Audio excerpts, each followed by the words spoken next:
Fala, meus otakus e otaquinhas, beleza? Aqui quem está falando é o Gênio do canal Gênio do Geek. Sejam bem-vindos para mais um vídeo. E hoje vamos falar da quarta temporada de um anime que vai contar a história de Rin Okumura e seu irmão Yukio, que são dois adolescentes criados por um pai adotivo, Shiro Fujimoto, que é um padre, um bispo, um exorcista, na verdade, um exorcista, um dos maiores exorcistas do mundo. E quando o Rin descobre que possui forças paranormais, que ele tem poderes paranormais, ele acaba descobrindo que é filho dos demônios mais fortes do mundo, que é contada a história, mano, sobre esse demônio em específico, né? Seu pai, Shiro Fujimoto, precisa se sacrificar para proteger a sua família dos demônios.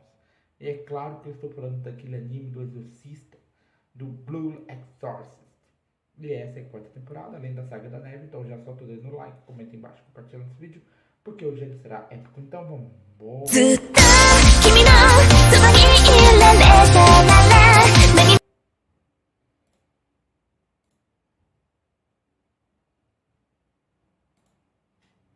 Bom, galera, nesse episódio vemos que o Lightning ainda continua se aprofundando nas suas investigações referentes ao que aconteceu na Noite Azul, né? Porque ele quer saber o que aconteceu durante aquele período, e muitas pessoas que trabalhavam nesse dia dentro ali da área ali de Veracruz, né? Viraram outras coisas, se aposentaram, saíram. Ele quer entender o que aconteceu. Tanto que ele vai até a igreja onde os irmãos Okumura foram criados para interrogar um dos padres lá, né? Um dos bispos, padres, seja o que for, qual é o nome, né? E eles fizeram um pacto com o próprio Mephisto de que eles não falariam nada sobre o que aconteceu ali naquele lugar durante a Noite Azul, entendeu? Não falariam nada. Caso falassem, eles morreriam, né? Um pacto bacana, né? Se você falar a verdade, você acaba morrendo. O que deveria acontecer, né? Mas para algumas pessoas isso não deveria ser feito. Então, bandidos, eu concordo que isso deveria fazer, porque eles confessariam os crimes muito facilmente, né? Agora, pessoas que são praticamente inocentes, né? Estão falando a verdade já desde o começo, não precisariam disso, né?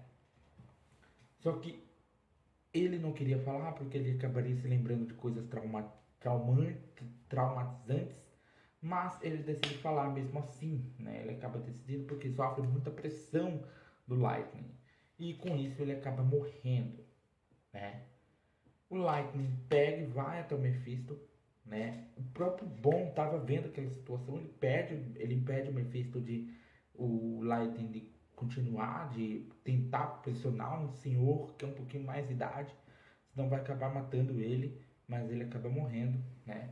E cada vez mais ele vai descobrindo mais coisas envolvendo a família Okumura, envolvendo os Okumura, né? Por quê? Porque tudo envolve eles, alguma coisa aconteceu, né? Com todo um objetivo era simples. Ele vai até o Mephisto, pergunta o que é o setor 13, a seção 13 lá, e ele fala: ó, você tem que achar a chave na mão. E ele faz todo um rito lá que abre uma outra dimensão. Eles acabam indo para a seção 13. Lá eles acabam vendo clones, acabam vendo marcas de parteiras, né? Clones de crianças assim que estavam sendo estudadas, né? Tentando criar um elixir que foi falado pelo senhorzinho lá. Os irmãos Okumura foram no funeral do senhorzinho. O Yukio fica próprio surpreso. Eu sei que eu tô falando muito rápido, mas o Yukio fica surpreso em saber que o Lightning impressionou tanto o velho, que ele contou tanta verdade que, mano, e é algo que é surpreendente, que envolve ele e o Rin, que envolve literalmente ele e o Rin. Eles acabam, o próprio Lightning e o Bon acabam entrando lá no laboratório, acabam despertando as crianças que saem do vidro. E aí agora a gente vai chegar na parte que eu vou falar um pouco mais lento, né? Por quê? Porque o Mephisto teleporta o Lightning e o Bon, totalmente pelados, para sua banheira. E aí começa a contar a história de como começou a sessão 3. Bom, ele e o Lucifer eram demônios de Baal. né? E eles começavam a ver a evolução humana, acabavam também criando corpos físicos, só que esses corpos físicos eram vulneráveis, morriam muito facilmente, mas eles eram praticamente mortais. Então, com o prazer que eles obtinham dentro dos corpos físicos, eles queriam buscar mais. Só que a questão é, o Lúcifer era um demônio um pouco que mais se deteriorava bastante. Ele, mesmo com o corpo físico, tendo outro corpo físico, ele estava sempre se deteriorando, né? Ou seja, ele chega num ponto que ele começa a ficar louco e quer matar toda a humanidade e voltar ao que era antes.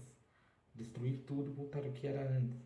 O próprio Mephisto, que estava do lado dos humanos, que ajudou os humanos a ter o poder de exorcizar outros demônios, né?